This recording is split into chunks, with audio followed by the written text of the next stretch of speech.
Failure is the best thing that ever happened to you. You failed. I have failed too. But what is good about failure? Every single person on the planet has failed at some point. Some have failed in their marriages, some in their academics. Some gave up after failing the first time and never give it a second thought. You failed once and you're thinking about giving up. You're ready to join all the others and accept your fate. But you haven't yet. Read on before making your decision. Failing can be unpleasant. We all cope with failures every day. I'm sure you failed the first time you tried to ride a bike. Some people may have even had a bad fall. They may have become scared of the pain and embarrassment. They might never touch another bicycle again. But then there are others who failed again and again and again. Battered and bruised, they just wouldn't stop. What is the difference between the two? How they think. So why is failure the best thing? Why you should fail is simple. Fail because it is beneficial to your future. Why would anyone see failure as beneficial? Here are 3 good reasons you should embrace failure. Who cares about your story? Tell that to the young man who started rapping in Detroit. His name was B-Rabbit. The first time that he stepped on stage, he got stage fright, began stuttering and couldn't speak. He was mocked, jeered and booed off the stage. Despite the fear and embarrassment, he never gave up. In one of his songs, he says, "Success is my only king option, failure's not." His name is Eminem. Who cares about his failure? His father abandoned him, he was abused by his mother and grew up in a trailer park, but his belief in himself and his passion for music was so strong that this skinny kid from St. Joseph, Missouri, became not only the highest-selling rapper of all time, but also the best-selling musician of this century. Now there are millions of people that could recite that story in much greater detail without thinking twice. Failure is the best thing that ever happened to you. It gives you a great comeback story. We often forget other people's past failures. Someone as successful as Oprah Winfrey must have just got lucky, right? Well, Oprah was born to a teenage mother without a dollar to her name. Not only did she have to endure tough living conditions, but she was sexually abused when she was just 9 years old. By 14 she fell pregnant, but being so young her son died shortly after birth. After this experience, Oprah went to live with her father Vernon, who encouraged her to focus on her schooling as a was to get her life back on track. Oprah put everything into her schoolwork, eventually earning a full scholarship at Tennessee State University, where she majored in communications. Her first job was helping out at a small radio station, where she observed how the industry worked. Oprah thought she had finally had her big break when she was hired by a local television station to read the news, but things didn't go as planned.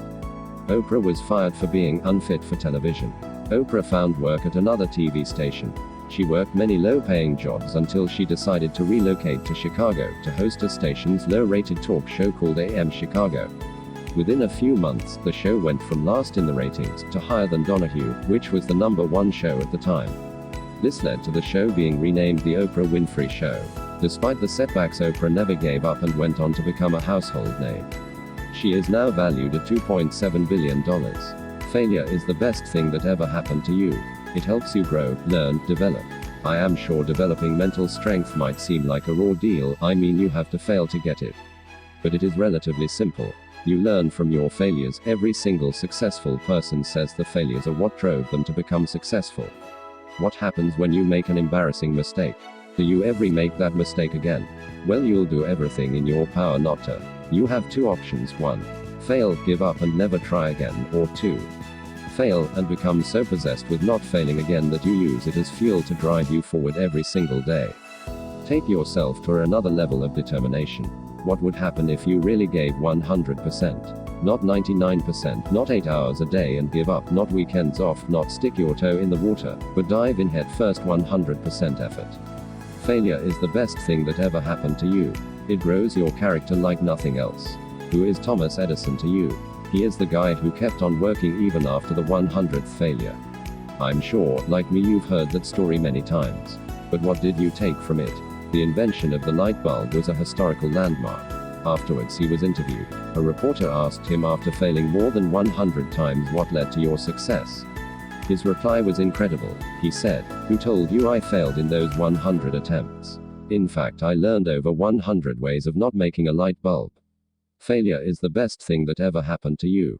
That's the positive mindset you can derive when you fail. Failure can make you stronger, it just depends on your mindset. You see every mountain as conquerable.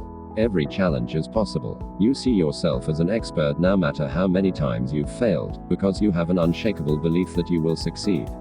Who cares about your failures when you succeed? No one. Your failures are forgotten. I'm sure you've heard of the Wright brothers, who are credited with inventing the aeroplane. But have you heard of Samuel Pierpont Langley? Heard of that name before? I doubt if anyone has. He was the other person also attempting to build the airplane at the same time the Wright brothers were. In fact, he had a whole lot of support. Langley had achieved some renown within the academic community as an astronomer, which earned him many high-ranking and prestigious positions. He was the secretary of the Smithsonian Institution. He had been an assistant in the Harvard College Observatory and professor of mathematics at the United States Naval Academy.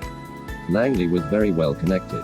His friends included some of the most powerful men in government and business, including Andrew Carnegie and Alexander Graham Bell. He was also extremely well funded. The War Department, the precursor the Department of Defense, had given him $50,000 in 1901 for the project, around $2 million today. The New York Times followed him everywhere. He gathered some of the most brilliant minds of the time to work on the project. Langley wanted to be the first to invent the flying machine. He wanted the kind of fame men like Thomas Edison had achieved after his invention. With all the support and resources he had, how did he not complete his objective first? Well, he was completely outworked, outfought, and outmaneuvered by two brothers who, despite their modest resources, were rich in the most important attribute of all: